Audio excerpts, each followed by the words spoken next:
Monsieur le ministre, bonjour. Merci de m'accueillir dans votre bureau au ministère des Finances, à Bercy. Vous n'avez pas pu vous rendre aux 6e universités ruralistiques pour les territoires qui se dérouleront le 31 août et le 1er septembre à Aurillac. Je suis heureux de pouvoir vous poser 3 questions, dont la première est la suivante. Vous avez présenté le plan France Numérique 2012 en octobre 2008. Comment évaluez-vous le chemin parcouru ?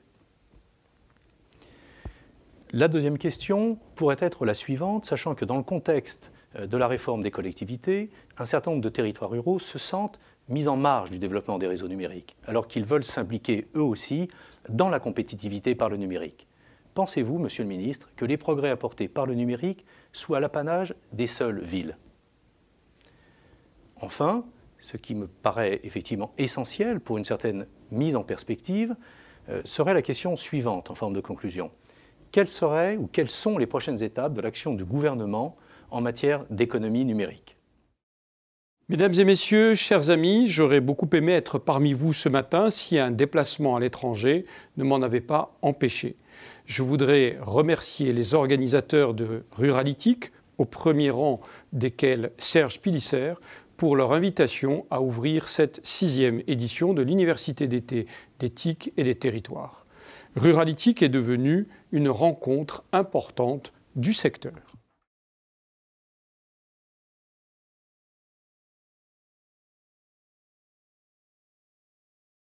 Grâce à France Numérique 2012, nous avons fait entrer la France dans l'ère du numérique. 100% des Français peuvent accéder à Internet haut débit, y compris dans les zones les plus reculées du territoire grâce aux satellites. Et cela pour moins de 35 € par mois, équipement compris. Au 30 novembre 2011, 100% de la population recevra une offre étendue de 19 chaînes gratuites de télévision en qualité numérique pour le son et pour l'image. Par ailleurs, grâce à la 4G, la France sera l'un des premiers pays à bénéficier du très haut débit mobile. Le débit de l'Internet mobile sera donc multiplié par 50. Enfin, le déploiement du très haut débit fixe s'accélère. Fin 2010, 1 million de foyers pouvaient accéder à la fibre optique. Fin 2011, ils seront près de 2 millions. D'ici à 2025, 100% des foyers seront éligibles. Le numérique, ce sont aussi des services. Je prendrai l'exemple du e-commerce, qui a plus que doublé en 4 ans. Plus de 7 Français sur 10 achètent désormais en ligne.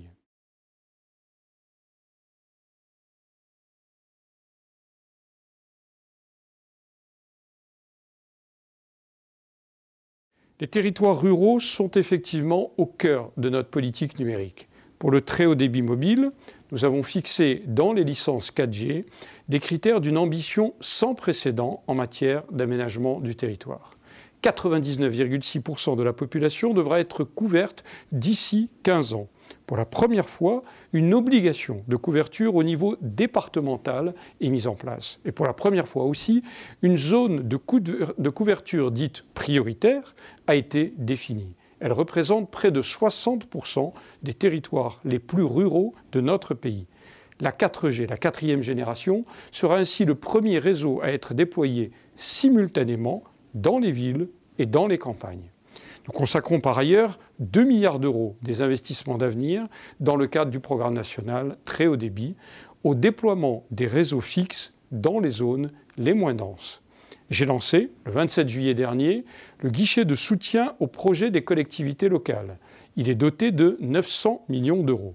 Pour que les opérateurs, les collectivités et l'État puissent mieux travailler ensemble, les commissions consultatives régionales d'aménagement numérique du territoire seront mises en place à la rentrée.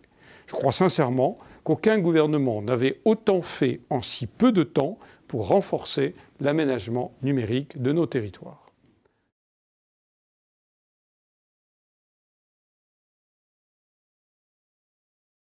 Nous travaillons à l'élaboration du plan France Numérique 2020 qui prendra la suite de France Numérique 2012. Nous souhaitons associer l'ensemble des acteurs de l'économie numérique à ce nouveau plan. Une consultation publique est organisée à cet effet jusqu'au 30 septembre prochain. En outre, pour associer ceux qui le souhaitent, 4 groupes de travail se réuniront régulièrement. Ils répondent à nos 4 priorités stratégiques. La première, permettre à tous les Français d'accéder aux réseaux et aux services numériques. Deuxièmement, développer la production et l'offre de contenu numérique. 3. Accroître et diversifier les usages et les services numériques dans les entreprises, les administrations et chez les particuliers. 4. Enfin, moderniser notre gouvernance de l'économie numérique. Cette future feuille de route doit nous permettre d'apporter des réponses aux nouveaux défis de l'économie numérique, comme la fracture numérique, la protection des données personnelles et de la vie privée, ou encore l'amélioration de notre écosystème du numérique. Les conclusions de ces travaux seront présentées lors des Assises du numérique qui se tiendront le 30 novembre prochain. Je vous remercie de votre attention. Merci Serge de m'avoir sollicité par vos questions et je vous souhaite d'excellents débats. Merci.